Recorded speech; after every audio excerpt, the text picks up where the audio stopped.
ऊना में आज जिला स्तरीय गणतंत्र दिवस समारोह का आयोजन धूमधाम से किया गया, जिसमें उप मुख्यमंत्री मुकेश अग्निहोत्री ने मुख्य अतिथि के रूप में शिरकत की। उनके आगमन के बाद समारोह की शुरुआत ध्वजारोहण के साथ हुई, जहां उप मुख्यमंत्री मुकेश अग्निहोत्री ने राष्ट्रीय ध्वज फहराया।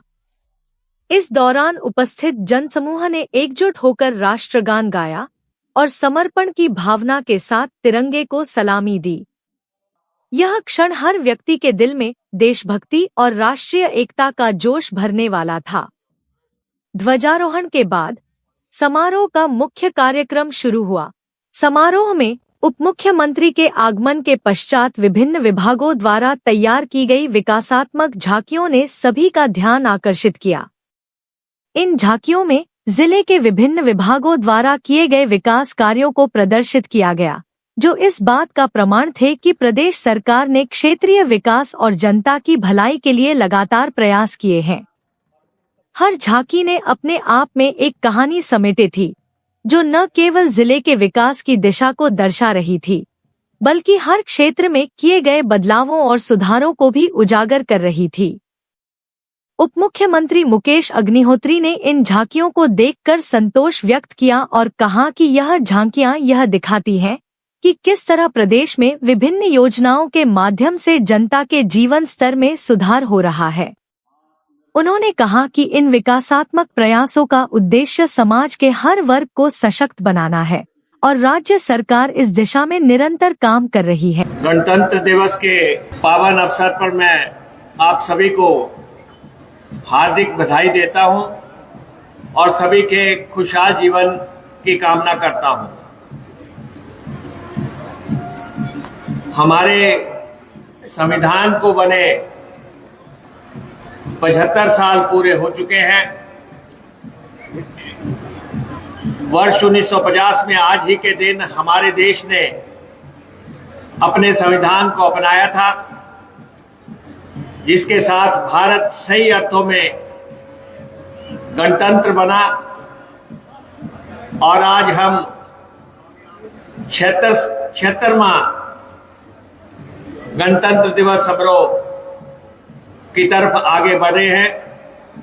हमारा संविधान भारत देश को एक प्रभुत्व संपन्न समाजवादी पंथ निरपेक्ष लोकतंत्र गणतंत्र घोषित करता है और सभी देशवासियों को बिना किसी भेदभाव के विकास और उन्नति के समान अवसर प्रदान करता है।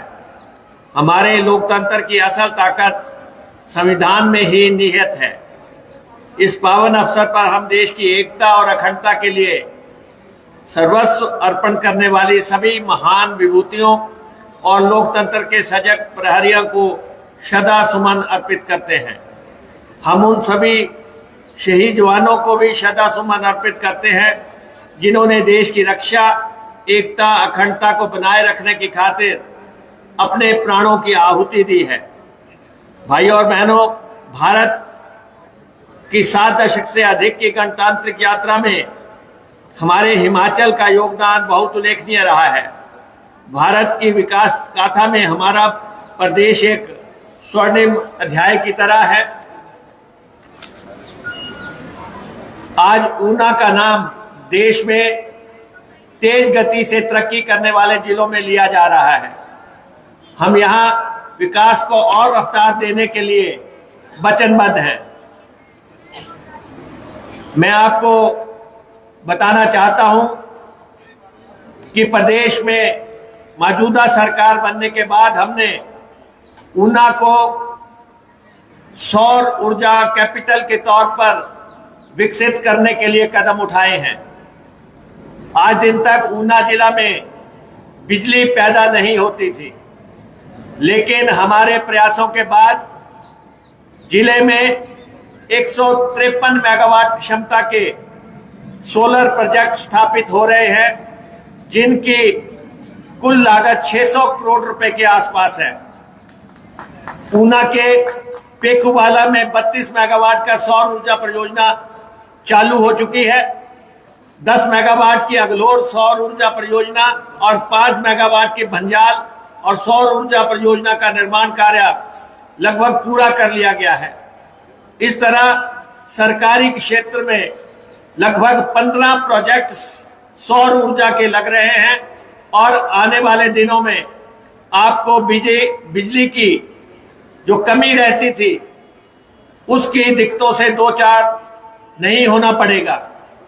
इसके अलावा निजी क्षेत्र में भी लोग सौर ऊर्जा परियोजना लगाने के लिए आगे आ रहे हैं। लगभग 80 मेगावाट क्षमता के प्रोजेक्ट निजी क्षेत्र में लग रहे हैं।